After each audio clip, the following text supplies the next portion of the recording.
నమస్కారం నమస్కారం. ప్రత్యేక ఉద్యమంలో జలపాఠాలు బోధించిన విద్యాసాగర్ రావు కన్నుమూశారు. మరి ఇప్పుడు ఆయనతో ఉన్న మీ అనుబంధం ఎలా ఉంది? అలాగే ఆయన తెలంగాణకి ఎలాంటి సేవలు అందించారండి? విద్యాసాగర్ రావు గారు నీటిపారుదల రంగంలో పెద్ద నైపుణ్యత గల వ్యక్తి. ఆయన మించిన వ్యక్తి ఎవరు లేరు. ఉద్యమాలు స్టార్ట్ అయినప్పుడు కేసీఆర్ గారి నాయకత్వంలో మన ఉద్యమమే నీరు, నిధులు, నియామకాలు. ఆ నీళ్ల విషయంలో మంచిగా ఆలోచన చేసి వారి అనుభవంతో ఈ రాష్ట్రాన్ని సస్యశ్యామలం చేయడానికి గోదావరి కృష్ణ నీళ్లను ఏ విధంగా మనం వాడుకోవాలి, ఏ విధంగా మన బీడు తడుపుకోవాలి అనేటువంటి ఒక సంకల్పంతో గౌరవ ముఖ్యమంత్రి గారికి అన్ని మంచి సలహాలు ఇచ్చినటువంటి వ్యక్తి, మంచి రూపకల్పన చేసినటువంటి వ్యక్తి.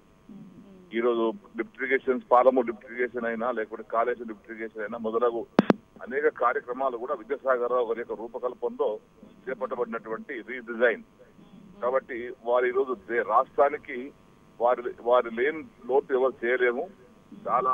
వారి మరణం చాలా బాధాకరం, విచారకరం.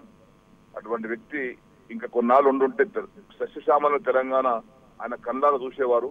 ఎందుకంటే ఆయన చెప్పినటువంటి పనులన్నీ, ఆయన చూపించిన కార్యక్రమాలన్నీ, ప్రాజెక్టులన్నీ నిర్మాణంలో ఉన్నాయి కాబట్టి అవన్నీ నిర్మాణం పూర్తయి కళ్ళారా చూసేటువంటి అవకాశం ఆయన లేకుండా పోయింది. అయినప్పటికీ వారు స్థిరస్థాయిగా తెలంగాణ ప్రజల రైతాంగం గుండెల్లో స్థిరస్థాయిగా స్థానం కల్పించుకున్నటువంటి వ్యక్తి విద్యాసాగర్ రావు గారు. వారి యొక్క మరణం పట్ల నేను వ్యవసాయ శాఖ మంత్రిగా వ్యక్తిగతంగా నేను తీవ్ర సంతాపం తెలియపరుస్తూ వారి కుటుంబ సభ్యులకు సానుభూతిని తెలియపరుచుకుంటూ వారికి భగవంతుడు ఆత్మశాంతి చేకూర్చాలని కోరుకుంటా ఉన్నాను.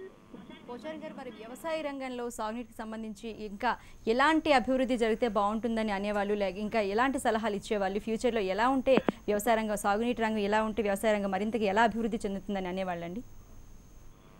మన తెలంగాణ గడ్డ ఈరోజు నీటిపారుదల అనుకూలంగా లేకుండా చాలా తక్కువ ప్రాజెక్టుతో ఉన్నటువంటి గడ్డ. ఎందుకంటే అప్పుడు కట్టినటువంటి ప్రాజెక్టు తప్పితే మన ప్రాజెక్టు లేవు. కొత్తగా రాష్ట్రంలో గోదావరికి, కృష్ణకు బ్యారేజీలు కట్టించే బ్యారేజీ నీళ్లను తెలంగాణ రైతాంగానికి ఇవ్వాలనే సంకల్పం విద్యాసాగర్ రావు గారి. ఆ సంకల్పం పూర్తి అవుతా ఉంది. సుమారు 1 కోటి ఎకరాలకు రైతులకు బీడు భూములకు నీళ్ళు అందించాలి. ఇప్పుడున్నటువంటి ఆయకట్టు కాకుండా ప్రాజెక్ట్ ఆయకట్టు కాకుండా కొత్త ఆయకట్టు కనీసం 1 కోటి ఎకరాలను ఇవ్వాలనేది విద్యాసాగర్ రావు గారి సంకల్పం. ఆ సంకల్పాన్ని అమలు చేయడానికి ఈ ప్రాజెక్టుని రీడిజైన్ చేసి ఇవన్నీ కూడా ప్రారంభించడం జరిగింది. పోచార్ గారు, మరి విద్యాసాగర్ రావు గారికి సరి సమానమైన వ్యక్తిని మనం ఇవాళ రోజుల్లో మరి చూడొచ్చు అంటారా? అంటే సాగునీటి రంగంలో అంతటి అద్భుత పరిజ్ఞానం, అధ్యయనం, అనుభవం ఉన్న వ్యక్తిని. అదే చెప్పాను, నేను ముందే చెప్పాను, వారు లేని లోటు ఎవరు తీయలేమని.